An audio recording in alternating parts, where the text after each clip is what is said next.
Hello friends, I am Prashant V. Singh and you're watching etnow.in. We are back with another exciting interview. Today we have a personality who keeps getting many messages, thank you messages on a daily basis. Why? Because he saved many lives. How? By opening hospitals in those districts and cities which were struggling to get the right kind of treatment, that too within their well-defined budget. Let's welcome Managing Director of Paras Health, Dr. Dharminder Nagar. Dr. Nagar, welcome to etnow.in. So, first of all, tell me that why and how did you take such a huge risk by venturing into healthcare industry when there was already a ultra successful dairy business at your home, there was a real estate successful business at your home, and some political avenues were also waiting to embrace you with open arms. Then why healthcare? What was your thought and vision behind this? I think इस चीज़ की motivation तो मुझे पिताजी से मिली. My father was always, even from childhood, not telling me to be a doctor, लेकिन उनके मन में हमेशा था डॉक्टर प्रोफेशन बहुत बढ़िया प्रोफेशन है. The amount of respect he would give doctors outstripped the respect he gave, let's say, politicians, police officers, or anybody else in the society. तो उनका जो मैंने डॉक्टर्स के प्रति सम्मान देखा, शायद कहीं वो सम्मान मैं भी पाना चाहता था. तो मुझे लगता है अगर मैं एनालाइज करूं तो वही सीड था, वही एक कारण था that led me to this direction. लेकिन कोई थॉट या कोई ऐसे विजन रहा होगा कि मैं अगर इस प्रोफेशन में जाऊंगा, डॉक्टर, हेल्थ केयर, इन चीज़ों में जाऊंगा तो मुझे करना क्या होगा, ऐसी क्या कमी है अभी जो मैं करके पूरी कर सकता हूँ? मैं बड़ा इसमें ऑनेस्ट जवाब यही दे सकता हूँ कि जब आप छोटे होते हैं, यंग होते हैं, तो you just have a broad idea कि यार ये करना है. आपको थोड़ी पता होता है कि डॉक्टर क्या होता है, आपको थोड़ी पता होता है डॉक्टरी क्या होती है. जब मैंने विदेश में काम करना स्टार्ट किया तब जाके रियलाइज हुआ भाई डॉक्टरी तो ये चीज़ है, डॉक्टर तो ऐसे करना चाहिए, डॉक्टर को ये बनना चाहिए, डॉक्टर के ये गुण होने चाहिए. एंड इनफैक्ट मैं आपको बताना चाहूँगा कि जब मैं यहाँ दिल्ली में काम कर रहा था, सफदरजंग हॉस्पिटल में काम कर रहा था, सैकड़ों की भीड़ थी, लोगों को आपकी ज़रूरत थी. आप यंग इंटर्न जिसको कुछ नहीं आता था, तब भी आपको इतना सम्मान, इतना आपकी नीड समाज को महसूस हो रही थी. उससे आपको, चाहे आप 12 घंटे काम करें या 16 घंटे काम करो, आपको संतुष्टि रहती थी. You field elated while working, satisfied and elated. I was chasing elation. Satisfaction का तो मतलब बहुत बाद में समझ में आया. उस उम्र में तो आदमी को elation का मतलब समझ आता है, high का मतलब समझ में आता है. And thankfully my highs were related to my ego boost, people needing me, and I think that those are the key ingredients why I went in this direction. जो आप पारस हेल्थ का जिसे कहते हैं, आप बहुत बड़ा hospital group, health care chain नज़र आ रही है. ऐसा नहीं कि मैंने पहले डे वन पे जब हेल्थ केयर करने का सोचा था कि बहुत इतनी बड़ी चेन खोल दूंगा. बट मुझे ये ज़रूर पता था कि जब पहला हॉस्पिटल भी खोल रहा था, मेरा पहला अस्पताल 2006 में गुरुग्राम में खुला. उस समय गुड़गांवा था, मैं उसको गुड़गांवा कहूँगा. It is not that Gurgaon that we are seeing currently. Absolutely. आप जानते हैं सबसे बड़ा अस्पताल इस शहर में 40 बेड का था. सबसे बड़ा 40 बेड का था. और उस जमाने में मैंने 200 बेड बनाने का सोचा. 5x. तो पहले, उससे पहले मैंने कुछ किया भी नहीं था जिंदगी में, और ऊपर से 5x हॉस्पिटल बना रहा था. तो बहुत सारे मेरे नजदीकी लोगों ने मुझसे जरूर ये कहा कि भाई या तो तुम ओवर कॉन्फिडेंट बहुत हो, या तुम्हें समझ नहीं है, और हमारी गारंटी है कि तुम, यार ये तो फेल हो गया, यहाँ मार्केट ही नहीं है इतनी बड़ी. आपने मेंशन किया आप विदेश जाके भी आए, you went to Imperial College London. जी. आपने वहाँ चीज़ें देखी होंगी. जी. टिपिकल नॉर्थ में एक एडवाइस देने का जो फॉर्मेट है, जब आपने यहाँ पे 40 का आपने बताया कि the maximum bed capacity Gurgaon had was just 40 and you dreamed of opening for 200. जी. किसी ये नहीं बोला कि यार ये विदेश में ये सब चलता होगा, यहाँ नहीं चलेगा? मेरे ख्याल से किसने नहीं बोला. आपका सवाल बेहतरीन है. किसी ने ये नहीं बोला. नहीं, किसने नहीं बोला. In fact, I must tell you one fact. A large consultancy company was hired by another hospital group, and they had done a study. मुझे शुक्र है बाद में पता लगा. They had done a study कि गुड़गांव को 100 बेड से ज़्यादा की जरूरत ही नहीं है. Okay. Because Gurgaon was nothing but a small town. इधर 1 लाख की पॉपुलेशन नए शहर में थी ही नहीं. बट मैं जरूर कहना चाहूंगा कि मेरी एम्बिशन लाइफ में हमेशा ये रही. मेरा मिशन और विजन पहले रहा. मुझे क्या करना है, क्यों करना है और किसके लिए करना है, किसी से पूछना नहीं पड़ा. ये मुझे किसी से ना कंसल्टेंसी ढूंढनी पड़ी, ना किसी से. तो ये कैसे आता है? ये पिताजी की इंस्पिरेशन है? मैं मानता हूं कि मेरा जो rural background, exposure to Delhi and urban background, and of course my background abroad gave me that comfort to interact with every segment of society. अक्सर हिंदुस्तान में भी आप लोग देते हैं, आप एक सामाजिक वर्ग में पैदा होते हैं और उसी सामाजिक वर्ग में रह जाते हैं. आज मैं छोटे सा कस्बा है गुलावटी, बुलंदशहर डिस्ट्रिक्ट में, नोएडा से थोड़ा सा आगे. आप जान के आपको हैरानी होगी कि हमारे पड़ोसी में सबसे गरीब तबका भी रहता है, लेकिन वो हमारे पड़ोसी हैं और दिवाली पे और ईद पे उनका आना जाना आपके घर में रहेगा. ये थोड़ी है कि आप घर से भगा दीजिए. भारत का सोशल फैब्रिक ही वैसा है. वैसा सोशल फैब्रिक है. तो आपका कंफर्ट, चाहे वो चपरासी हो, चाहे वो मंत्री हो, चाहे वो बहुत बड़ा बिजनेसमैन हो, चाहे कोई अंग्रेज इंग्लैंड में हो, मेरे लिए एक समान, मुझे एक एक्सपोजर ऐसा मिला कि मुझे लोग समान लगे. इस एक्सपोजर का एक फायदा ये भी हुआ कि मैं हमेशा कहता हूं, मैं हिंदुस्तान में अमीर आदमी के पास बहुत ज्यादा संसाधन थे, हैं, रहेंगे. A rich person in India has too much. He has access to knowledge, money, information and access otherwise as well. All facilities. All facilities, चाहे सरकारी हो या प्राइवेट हो, जहां पैसा नहीं भी देना पड़ता है वहां भी उनकी एक्सेस सम हुई है. मुझे ये तो था यार, इस सेगमेंट की अगर सेवा करूंगा तो सेवा तो नहीं करूंगा. Then it is a business and might as well sell anything else. अब पूरा गरीब तबका पड़ा हुआ है. मेरे में इतनी ना फाइनेंशियल क्षमता थी, ना वैसे क्षमता कि मैं सारा गरीब समाज का उद्धार कर पाऊं. वो भारत सरकार नहीं कर पा रही थी, हमारी तो क्या औकात. तो that left me with the middle. एक मध्यम वर्ग का आदमी क्या चाहता है? क्वालिटी चाहता है. उसके पास इंफॉर्मेशन है, वो सही प्राइस पे, सही चीज, उत्तम दाम पे, बढ़िया चीज, बढ़िया क्वालिटी की चाहता है. इसको हम लोग पहले बोलते हैं सस्ता, सुंदर और टिकाऊ. आपने उसको बना दिया बीच का सुंदर और टिकाऊ भी, और उत्तम, ठीक ठाक. उत्तमता बहुत जरूरी. देखिए, बिना क्वालिटी के कुछ नहीं है. आज सरकारी अस्पताल तो बहुत बड़े बड़े इंफ्रास्ट्रक्चर हैं, काहे नहीं चलते हैं? इसलिए नहीं चलते हैं कि हाँ बिल्डिंग है लेकिन ह्यूमन कैपिटल मिसिंग है, क्वालिटी मिसिंग है. तो देयरफॉर अगर मैं बताऊं तो मुझे ये नजर आया कि मुझे मध्यम वर्ग की सेवा करनी है. That segment you tap. That segment. एक और चीज भी नजर आई मुझे कि यार मैं नॉर्थ इंडिया से आता हूं, मैं यहाँ का सामाजिक परिप्रेक्ष्य समझता हूं. सामाजिक परिप्रेक्ष्य समझना बहुत ज्यादा जरूरी है. If you don't know your customer, if you don't know your patient, if you don't know your doctor, how will you serve? Social engineering. Social आप नहीं समझते हैं. दूसरा ये था कि नॉर्थ इंडिया साउथ के बनिस्बत बहुत पीछे था. विदेशों से तो कंपैरिजन कीजिए मत, नॉर्थ और साउथ में भी बहुत बड़ा देश में ही गैप देख है. लीजिए. देश में ही देख लीजिए.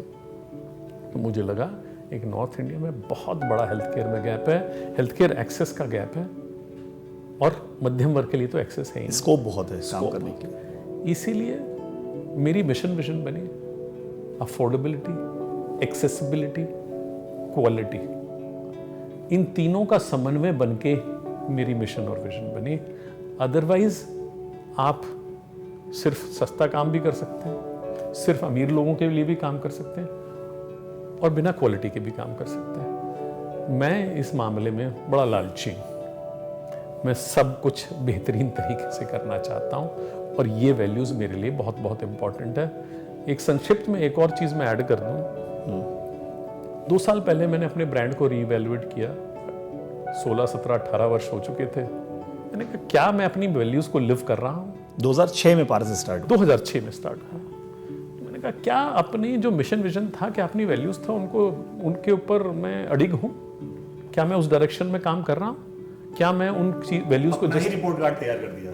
It was an internal report card, okay, evaluation, evaluation. और मुझे लगा एक चीज और ऐड करने की जरूरत है, कंपैशन। राइट। देखिए, जैसे जैसे हेल्थ केयर बड़ा हो रहा है, जैसे जैसे फाइनेंशियल सक्सेस आ रहा है देश में, समाज में और हेल्थ केयर में भी, कहीं ना कहीं हम कंपैशन को भूलते जा रहे हैं। और हेल्थ केयर बिना कंपैशन के मैं मानता हूं एग्जिस्ट ही नहीं करना चाहिए। Human element is very important. बिना कंपैशन के कोई अस्पताल घूमने फिरने तो आता नहीं, कोई अस्पताल 5 स्टार होटल तो है नहीं। This is a very ground level big tech away कि कोई अस्पताल अपनी मर्जी से नहीं आता। मर्जी से नहीं आता। तो जब आ रहा है तो आपका उसके प्रति व्यवहार कैसा है? अगर आप उससे प्यार से बात कर लें, आप उसका दुख समझ लें, इलाज तो कर ही रहे हैं आप, उसमें आप मैच्योर हैं, उसमें आप अंडरस्टैंड करते हैं, उसमें आप डिलीवर भी कर रहे हैं, बट क्या कंपैशन के साथ कर रहे हैं? क्या करुणा के साथ कर रहे हैं आप? क्या आपने सारे स्टेक होल्डर्स को मैनेज कर रहे हैं? तो मैंने एक वैल्यू कंपैशन को ऐड किया, और मैं मानता हूं कि ये कंपैशन दूसरों के लिए नहीं लिखने के लिए लिखा है मैंने। बहुत सारे लोग लिख देते हैं मिशन विजन और खुद भी नहीं पढ़ पाते हैं। ये कंपैशन में एक साइन पोस्ट है अपने लिए, एक जिसे कहते हैं ना रोड साइन है, कि रोज मैं पढ़ूं तो मुझे लगे कि यार इस वैल्यू को मुझे इम्बाइब करना है, I have to live this value, and therefore this becomes. अगर आप मुझसे पूछें ये क्यों किया और वो क्यों किया और वो क्यों करना चाहते हो, मैं एक ही बात आपसे कहूंगा, I live by my values, I'm guided by them, and every day I look up to them so that I can be guided in my life and my principles through that mission vision. तो ये मेरा संक्षिप्त में या बहुत लंबा सा answer मैं मानता हूँ ये नहीं, but great vision I must say. Thank you so much. तो आगे बढ़ते हुए अगर मुझे लगता है कि पारस हेल्थ एक बहुत छोटी सी नीड पूरी कर पा रहा है, मैं मानता हूँ जब मैंने स्टार्ट किया, आपको जान के शायद अचंभा लगे, हैरानी हो, और 99% जो लोग मेरे अस्पताल में आए उन्होंने कभी नोटिस नहीं किया।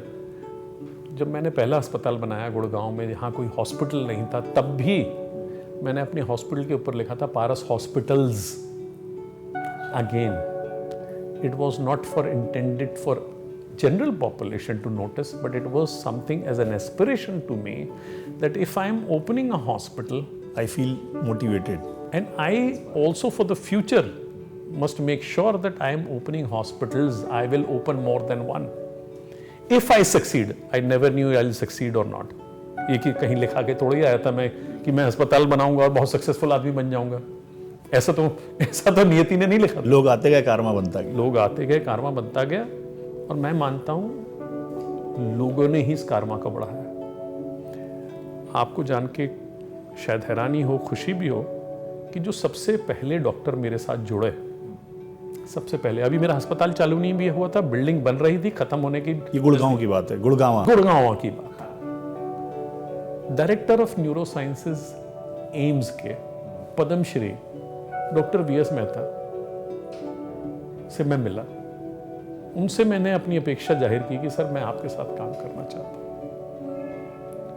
उस समय पे वो रिटायर से पहले प्राइवेट सेक्टर में आना चाह रहे थे।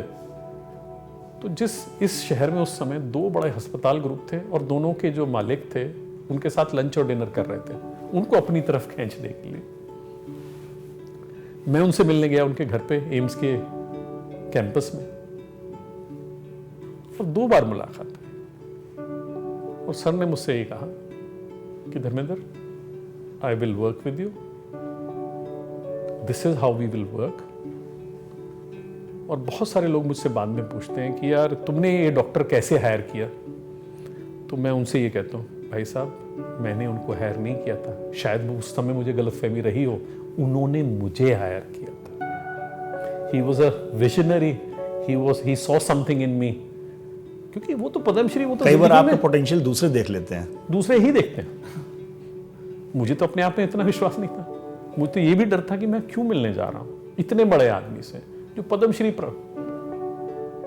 मैंने जिंदगी में कुछ किया नहीं था, मेरे पास दिखाने के लिए कुछ नहीं था, सिर्फ यही था कि एक प्लान्स हैं जो बन रहे हैं, एक अस्पताल बना रहा हूं। उन्होंने मुझसे ये पूछा था तुम्हारे पिताजी डॉक्टर हैं? मैंने कहा बिल्कुल नहीं। उन्हें पूछा तो तुम डॉक्टरी क्यों कर रहे हो? तो जो सवाल शायद आपने शुरुआत की, जो सवाल आपने मुझसे पूछे, उसमें कहीं ये भी छुपा हुआ है कि तुमने ये क्यों किया।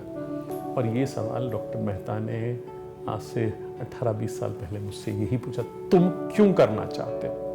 और मेरा जवाब तब भी यही था, आज भी यही है, और शायद इसीलिए उन्होंने मुझे चुना काम करने के लिए। एंड आई एम कारवां में सबसे पहली नींव रखने वाले वो थे। एंड आई फील दैट ऐसे लोगों की ब्लेसिंग्स ही हैं, ऐसे लोगों का आशीर्वाद है जो आपको रास्ता दिखाता है, जो आपको डायरेक्शन देता है, जो आपको मोटिवेट करता है, और जो आपको डंडा भी मारता है कि कहीं आप कोताही कर रहे हैं, कहीं आप मेहनत कम कर रहे हैं, तो आपको लाइन में रखने का भी कोर्स सौभाग्य प्राप्त होता है उनसे द्वारा। So this is in very nutshell, this is the. So Dr. Nagar, you took a very different road as compared to your brothers. Neither dairy business, nor real estate, nothing like politics, and you decided to venture into healthcare industry. You started from one hospital from Gurgaon, as you mentioned, and then it is now 8 hospitals. Correct. It started from, as you mentioned, just one doctor. Now it is 450 plus team. Correct. When there is a massive success, you are tasting massive success, I believe. And when there is massive success, there are roadblocks also, there are speed bumpers also, there are hassles in the journey also. So I want to know that what are those challenges, and most importantly, how did you overcome those challenges? I think challenges विभिन्न प्रकार के आते हैं। एक तो आते हैं operational challenges, एक आते हैं विश्वास का चैलेंज। तो आपको सबसे पहले तो विश्वास का चैलेंज आता है। आपने पहला अस्पताल किया, सक्सेसफुल हुआ, फिर धीरे धीरे ऑपरेशंस आते हैं, आपको डिफरेंट चैलेंजेस आते हैं कि भाई डॉक्टर्स आए और कुछ डॉक्टर्स छोड़ के चले गए। आपको लगता है कि यार शायद मेरी वजह से तो नहीं गए, शायद आगे कोई आएगा नहीं, ऐसे कैसे चलेगा, ऐसे कैसे चले गए। तो कई बार विश्वास का चैलेंज आता है। Are you doing the right thing? Are you on the right path? Did they leave because you were doing something, or did they leave because they had a better opportunities? तो जब आप young होते हैं, जब पहली बार काम कर रहे हैं, तो आपको कई बार विश्वास का चैलेंज आता है। दूसरा चैलेंज ये आता है कि जब बहुत जल्दी सक्सेस भी मिल जाता है, तो आदमी को ये लगने लगता है कि भाई तुम जो भी कर रहे हो सही है। और शायद मुझे लगता है संक्षिप्त दौर रहा होगा जहाँ मुझे लगा हो कि यार I know what I am doing, I know everything I am doing, but when you keep growing you realise हर काम आप सही नहीं कर रहे हैं। जब कंपटीशन आता है, जब दूसरे लोग आते हैं, जब बिजनेस में उथल पुथल होती है, जब आपको समझ में आता है यार ये बिजनेस तो बहुत अच्छा चल रहा है, there is something called cash flow management. I had no idea what cash flow management is. I knew the term cash flow management, but this impact on actually on the ground, because your books P&L will say so much revenue, so much margin, so much EBITDA, so much profit, but there is no money because vendor outstanding हो जाता है, payer outstanding हो जाता है, and therefore there is no cash flow. Multiple expenses होते हैं और cash flow नहीं होता। तो सबसे पहले ये समझ में आता है कि यार ये cash flow भी बहुत बड़ा विषय है। Then you have to realign yourself. You have to realign the business. तो मैं कहता हूँ challenges तो operational भी आते हैं। Challenges आपको एक सबसे बड़ा लाइफ का चैलेंज मैं बताना चाहूँगा। Obviously कोविड सबके लिए लाइफ का सबसे बड़ा चैलेंज है। बिल्कुल, and learning as well. And learning as well. It was devastating. Devastating तो सबसे ज़्यादा उनके लिए था जो unfortunately passed away during this epidemic. लेकिन अस्पताल चलाने वाले के लिए भी एक दर्दनाक स्थिति थी। आप सोचें कि आप अस्पताल के बाहर खड़े हैं, सुबह के 10 बज रहे हैं, आपका फ़ोन बज रहा है और आपका एक मित्र आपको फ़ोन कर रहा है कि मेरे पिताजी बीमार हैं धर्मेंद्र, मुझे बेड चाहिए। और मैं बाहर खड़ा हूँ इमरजेंसी के, और मैं उसको कह रहा हूँ कि मैं तुम्हें बेड नहीं दिला पाऊंगा। उसने मुझे गुस्से में गालियां दी, फ्रस्ट्रेशन जाहिर की, मैं कुछ नहीं कर पाया। मैं उसको ये बोला एक बार, एक शब्द और एक वाक्य मैंने उनको कहा। ये कोविड के दौरान आपके साथ हुआ? कोविड के दौरान कि भाई एक काम कर, तू पिताजी को लेके आ जा और जितने लोग यहां वेंटिलेटर पे हैं, तो उनमें से किसी के पिताजी का पाइप निकाल के अपने पिताजी का लगा दें। मैं इससे ज्यादा तो कुछ नहीं करता।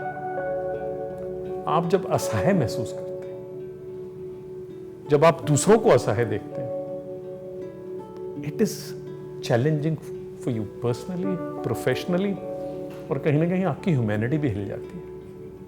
और ऐसे ऐसे इंस्टेंसेस आपको देखने पड़े। इस दौरान आपने लोगों की अच्छाइयां भी बहुत देखी, लोगों ने सपोर्ट किया, हमारे डॉक्टर, स्टाफ, नर्सेस,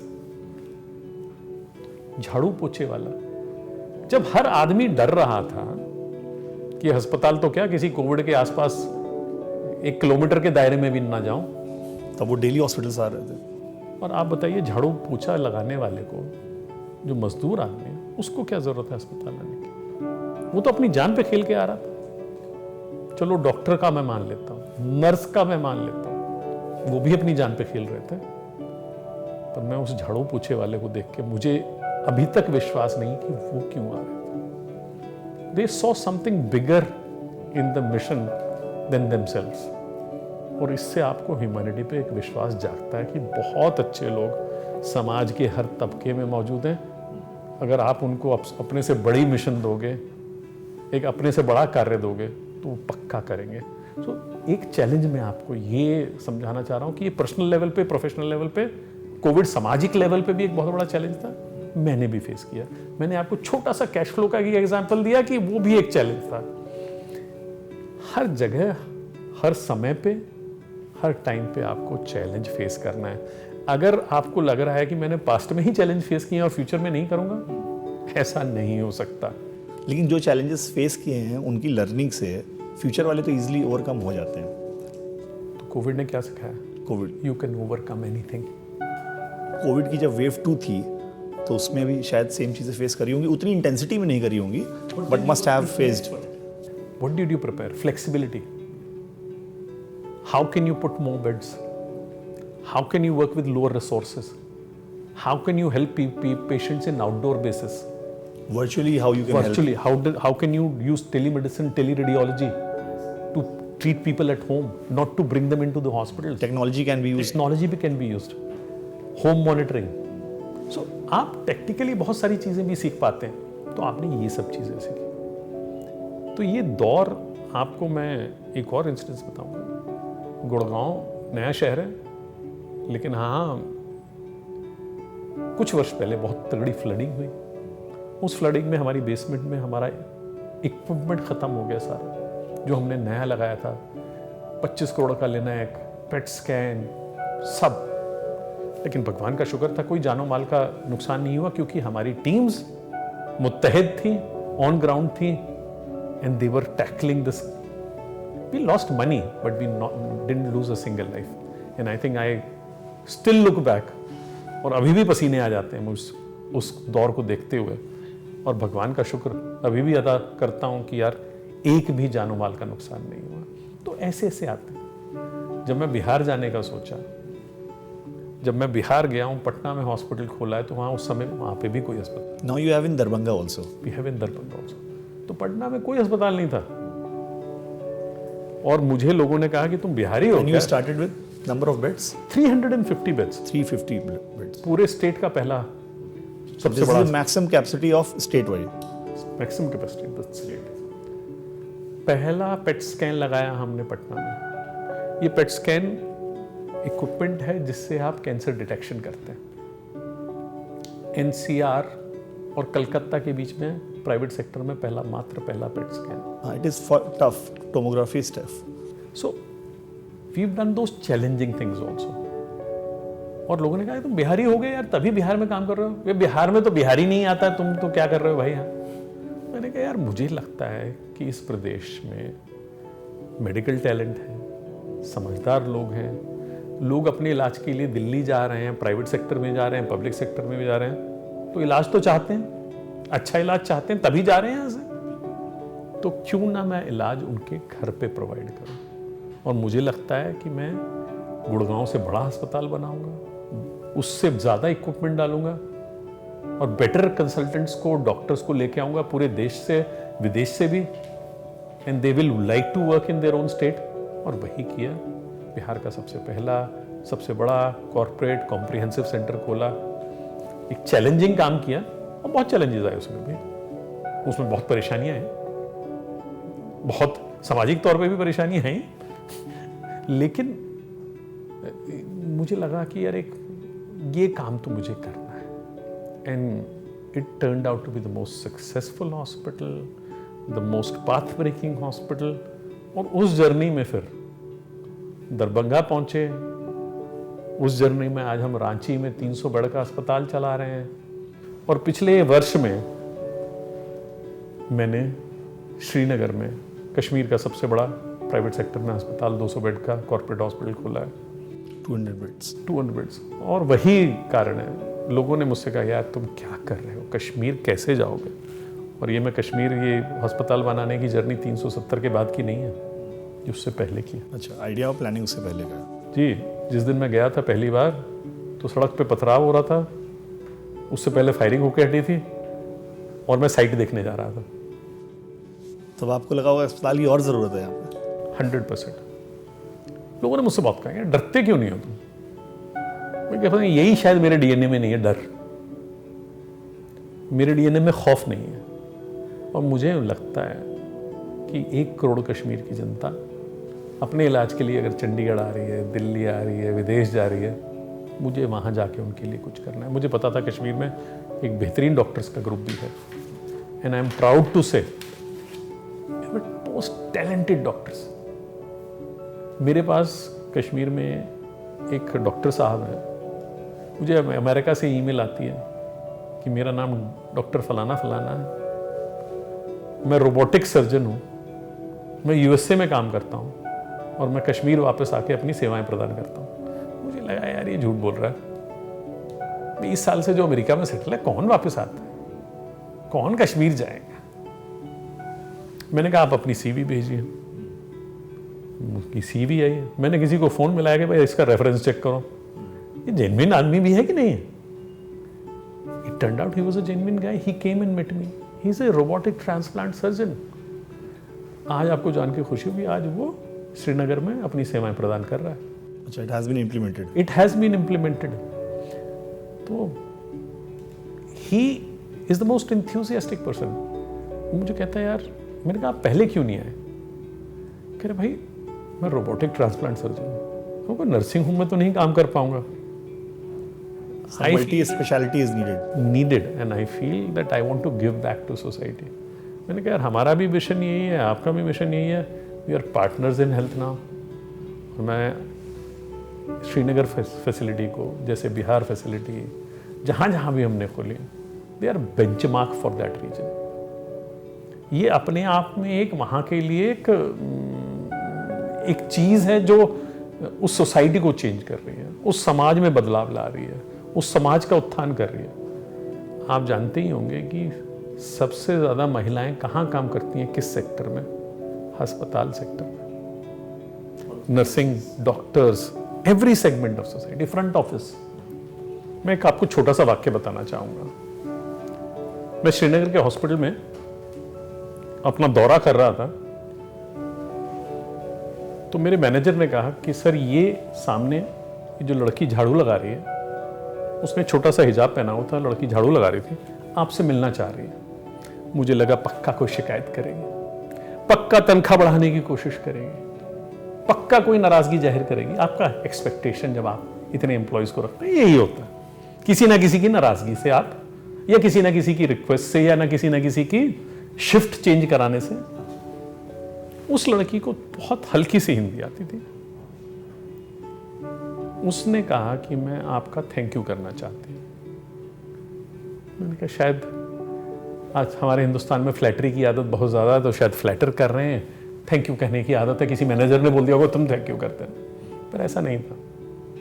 उसने मुझे बताया कि मैं यहाँ से 40 किलोमीटर दूर से आती हूँ, हाउसकीपिंग डिपार्टमेंट में काम करती हूँ।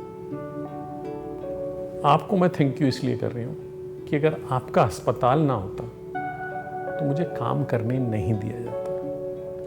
मैं किसी शॉप में नहीं काम कर सकती, मेरा परिवार अलाउ नहीं करेगा। मैं किसी होटल में काम नहीं कर सकती, मेरा परिवार कंजर्वेटिव है, अलाउ नहीं करेगा।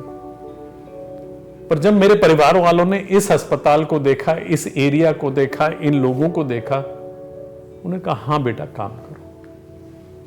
तो मैं आज काम कर पा रही हूं, रोजगार पा रही हूं, अपने परिवार वालों को भी कुछ कंट्रीब्यूट कर पा रही हूं, और उससे ऊपर बात कि हम सब प्राउड फील करते हैं कि मैं यहां काम कर रही हूं, एक अस्पताल में काम कर रही हूं। And that is my true कमाई। इससे बड़ी कमाई आपकी क्या हो सकती है कि आप किसी का जीवन बदल पा रहे हैं, और उस क्षेत्र में जहां You are making a difference you actually. are making a difference just by being there. So I think that is important. Dr. Nagar, you spoke about multiple locations.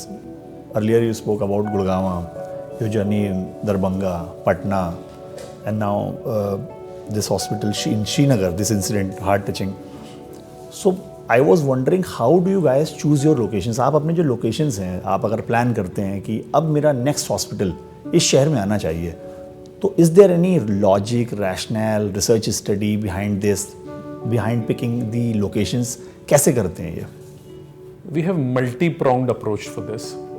सबसे पहले, does it fit our mission vision?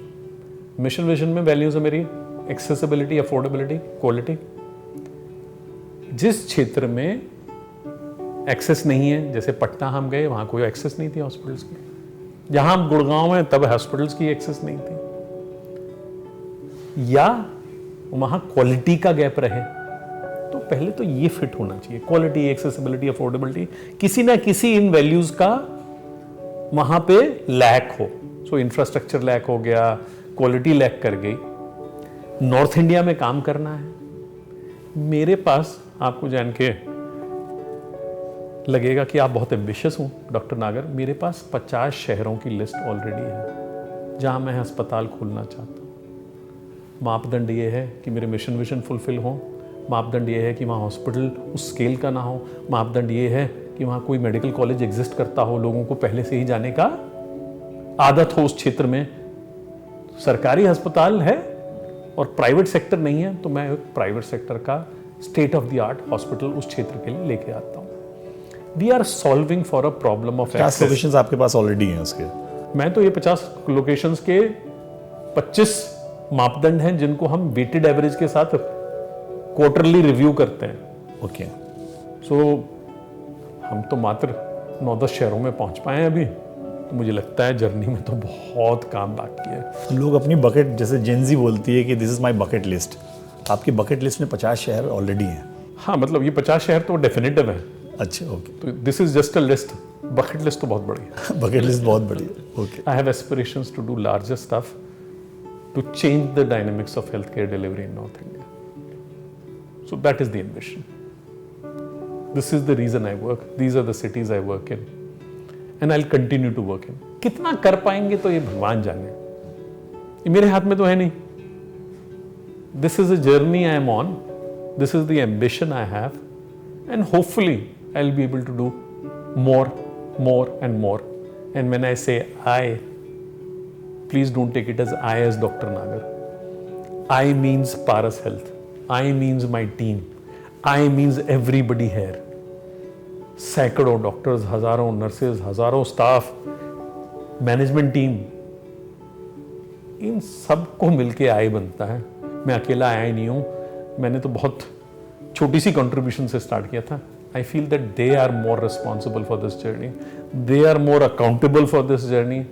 And they have delivered on this journey. So I always thank my team for making this happen.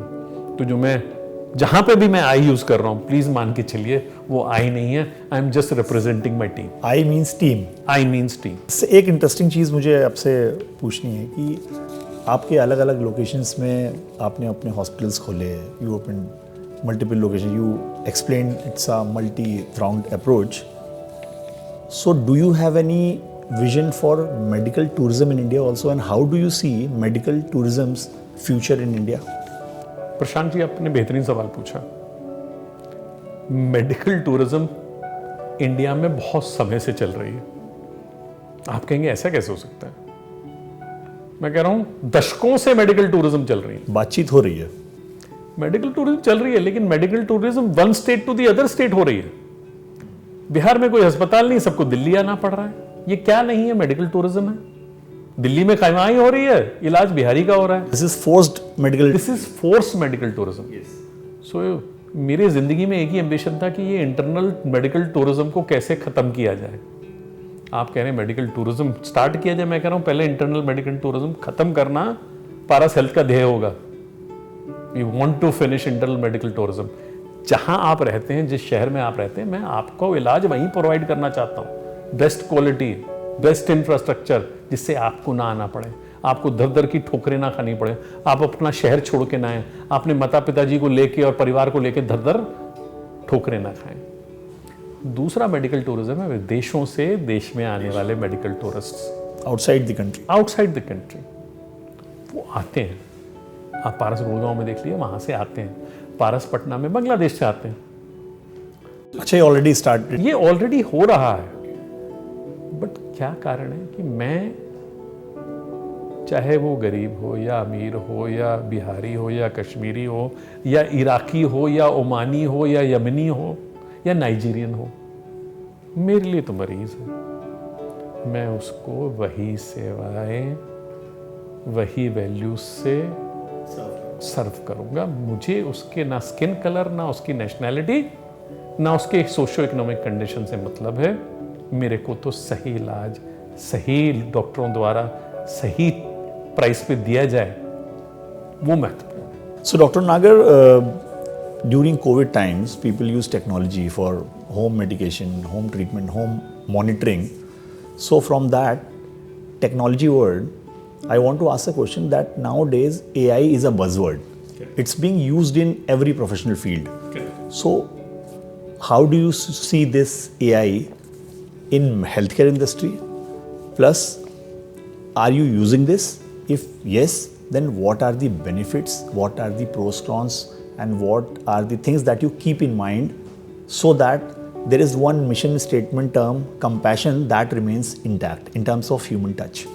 AI is actually a transformative technology, ये तो सब मानते हैं आज की date में, और पारस हेल्थ में AI का हम इस्तेमाल कर रहे हैं। मैं आपको एक सिर्फ पिक्चर बना के देता हूँ।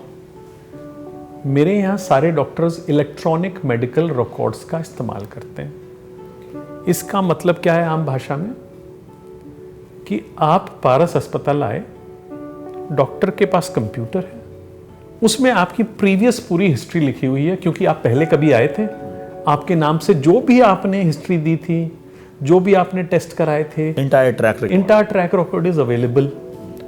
सो जब आप डॉक्टर से मिलने दूसरी बार आते हैं, तो डॉक्टर को आपके कागज खोल के देखने की जरूरत नहीं है, भाई क्या हुआ था, तेरा रिपोर्ट कहाँ है, तेरा वो कहाँ है। It saves time also. It saves time. तो आपने कंपैशन की बात की। In fact technology is leading to compassion, क्योंकि मुझे आपके कागज ढूंढने के बजाय 5 मिनट मैं आपका रिपोर्ट्स पढ़ सकता हूं अपने स्क्रीन पे, बातचीत कर सकता हूं, मैं बातचीत कर सकता हूं। I am spending time with you to discuss your treatment, your problems, understanding them and then writing it on the system, and pressure on the patient is taken away कि यार मैं कागज लेके आया कि नहीं आया, मेरी रिपोर्ट मिसिंग है, डॉक्टर को बात समझ में आई कि नहीं आई। मैं आपका फियर वहाँ से हटा रहा हूँ। AI का टूल कैसे यूज़ करते हैं हम? जब डॉक्टर अपनी रिपोर्ट लिख रहा है, डॉक्टर अपनी हिस्ट्री लिख रहा है, डॉक्टर अपना डायग्नोसिस लिख रहा है, डॉक्टर अपना ट्रीटमेंट प्लान लिख रहा है, तो AI में एक लर्निंग टूल है कि ये आपका typical prescription pattern, typical reporting pattern. तो आपने मुझे बताया कि मेरे को 3 दिन से खांसी है और दाहिने हाथ में दर्द है और नाक से खून बह रहा है। I am giving a very simplistic scenario. System will, when I put these complaints, system will give me automatically कि पॉसिबली ये 2-3 डायग्नोसिस हो सकते हैं।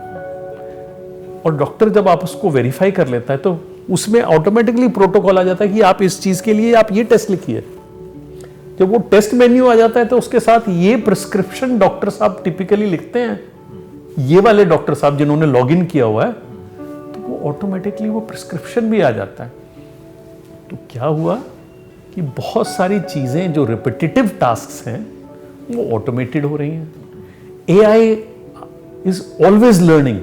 सो जैसे जैसे डॉक्टर उस सिस्टम को यूज कर रहा है, एआई को यूज कर रहा है, the system is learning faster and faster. Therefore 15 minute में से 10 मिनट हम लिखने, ढूंढने और पढ़ने में नहीं लगा रहे हैं, हम वो 10-15 मिनट आपसे बातचीत करने में, आपकी समस्या समझने में, आपको सोल्यूशन देने में, और आपके जो सवाल जवाब हैं, जो आपको लगता है कि मुझे ये चीज़ समझ नहीं आई, आप दोबारा पूछ सकते हैं।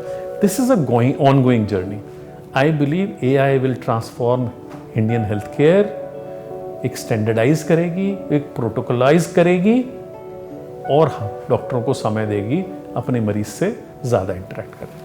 So, Dr. Nagar, you set up Paras Health right from the scratch, from 1 hospital to 8 hospitals, from just 1 doctor to 450 plus doctors.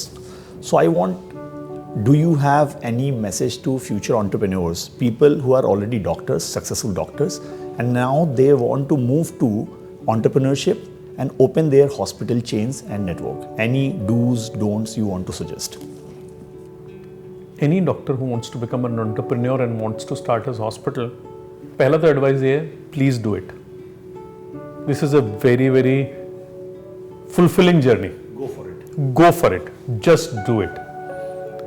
दूसरा एडवाइस ये है कि आप आज तक अपने आप के लिए रिस्पॉन्सिबल थे एज अ डॉक्टर, या अपने मरीज के लिए, एक मरीज के लिए रिस्पॉन्सिबल थे। आपको ये समझना जरूरी है, running a hospital is teamwork. You have to manage people. This is a big takeaway. This is important. मैं ग्रेट डॉक्टर हूं, वो तो ठीक है, लेकिन मुझे किसी दूसरे ग्रेट डॉक्टर से काम करवाना आना चाहिए। Like running a family. Running a family, तो आपको अपनी ईगो को थोड़ा सा ताला लगाना पड़ेगा। तो मेरा एडवाइस उनको ये रहा। तीसरा, जैसे मैंने आपको बताया, ये कैश फ्लो बहुत बड़ा मुद्दा है, ये मैनेजिंग फाइनेंसेस बहुत बड़ा मुद्दा है। आप प्लीज थोड़ी सी ट्रेनिंग इस विषय में भी जरूर लें। बिजनेस का नो हाउ, इसका know how, basic know how. I am sure as a successful individual doctor you will understand business, because आप अपना भी फाइनेंस मैनेज कर रहे हैं, लेकिन सिर्फ एक बड़े स्केल पे कैसे करना है इसको थोड़ा सा अंडरस्टैंड कीजिए। दूसरा, अपने आप को मैनेज करना तो आप जानते हैं, पर लोगों को कैसे मैनेज करेंगे वो स्किल आप जरूर सीखिए। और एक मैं चीज़, बहुत महत्वपूर्ण चीज़ किसी भी एंटरप्रेन्योर के लिए कहना चाहता हूँ, यू मस्ट नो आप क्यों कर रहे हो, आप किसके लिए कर रहे हो, ये बहुत महत्वपूर्ण है। Why, if you don't know your why, I think you shouldn't do it. You should know your why. Figure out why and go for it. And go for it. So, Dr. Nagar, healthcare industry and doctors as a professional is considered as a very serious kind of professional. So people outside this industry assume and perceive this image as that they are very serious people. So you are building hospitals, you are doing so much, you are making dreams come true, affordability, other things. But do you get me time? Do you browse OTTs? Do you watch movies? If yes, how do you get this time, your me time? I think me time is the most underestimated time, but it's the most important time. Wind down करना जरूरी है. You know, you must play hard, but rest harder. And I think for me it is simply, I watch movies, I love music, but more importantly, I love kids. I am blessed कि मेरे पास बहुत सारे nieces and nephews हैं. तो मुझे जब भी मौका मिलता है, You spend time with them. and spend time नहीं, I play sports with them. Great. I'll play cricket with them, I'll play video games with them. I am still okay with it. So आप मुझे कोई भी platform पे कोई भी video game खिला सकते हैं, चाहे PS5 हो, चाहे वर्चुअल रियलिटी गेम्स हो. It is a blessing that I have so many nieces, nephews besides my own children that give me that me time. मुझे लगता है me time ही नहीं है, me time we time है. Us time. It is us time. And I think my winding down is this kind of activity. I also travel for fun. I have friends, colleagues, जो साल में 1-2 बार कहीं ना कहीं घूमने फिरने का शौक है. पिछले साल हम हाइकिंग गए, हमने देहरादून से मसूरी तक वॉक किया. It was wonderful. But unwinding is important. Unwinding is important. वो हमें उम्मीद नहीं थी कि हम चढ़ जाएंगे वो सारे पहाड़, but thankfully all of us were fit enough to be able to do it. But everything is important. मुझे लगता है more than movies, I think मेरी unwinding human connection है, मेरी unwinding that kind of pleasure where I can interact with kids and family members. One off the track and out of syllabus kind of question. When your other brothers were doing fairly good in real estate business, in construction industry, in dairy business, in politics, you were not doing anything, or we can say you were dreaming of something building big.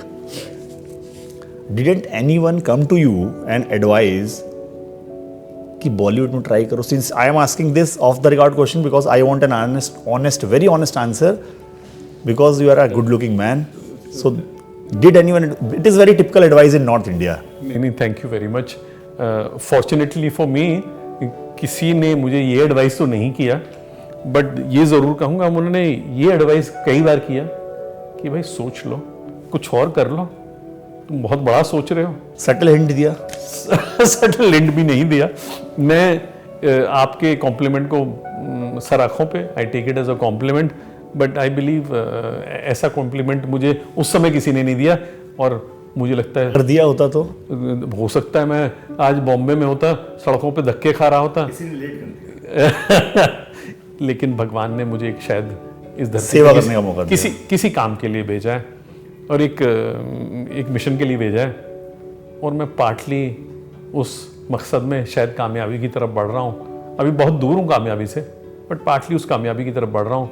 And the immense satisfaction that I draw for my job, मुझे लगता है मैं ज़िंदगी भर भी इतनी satisfaction, इतनी दुआएं, इतना प्यार अगर फिल्म स्टार होता तब भी नहीं पाता. मुझे तो लगता है आई एम फॉर्चुनेट कि मैं इस प्रोफेशन में हूँ, इस ड्रीम जॉब को कर रहा हूँ. आपने कामयाबी की बात करी, so then now one final question and business question. What are the future plans, expansion plans in terms of business expansion of Paras Health? So Paras Health today constitutes of 2,135 beds. हम गुड़गांव में बहुत समय से अपने आप को capacity के मामले में कंस्ट्रेंट पा रहे थे. So we are building another 300 beds in golf course extension. So a new hospital in Gurgaon is coming up. Okay. Gurgaon 2.0? Gurgaon 2.0. And we are coming up with a 500 bedded hospital in Ludhiana, first for us in Punjab. Okay. So these are the two immediate hospitals. But as मैंने share किया, मेरी फहरिस्त बड़ी लंबी है, मेरी ख्वाहिशें बहुत बड़ी हैं, मेरी लिस्ट बहुत लंबी है. I wish and I hope and I pray and blessings of everyone around me that I can fulfill those lists, fulfill my mission, और बेड्स बनाते चले जाएं, अस्पताल बनाते चले जाएं, समाज में सेवा भी करें, बिजनेस में ग्रोथ भी लाएं. And in this journey I believe we'll continue to make a difference to people's lives. That is important. Thank you so much, Dr. Nagar. Thank you for your time and such a candid chat and beautiful conversation on Paras Health. Thank you so much, and we wish you all the very best for your future endeavors in terms of healthier Bharat. Thank you so much, Prashant ji, and wonderful questions. Hope to see you again soon. Thank you. So this was Dr. Nagar, who is talking about future plans and expansion of Paras Health. We'll be back soon with many more exciting interviews and tell-all conversations. You don't go anywhere and keep watching etnow.in.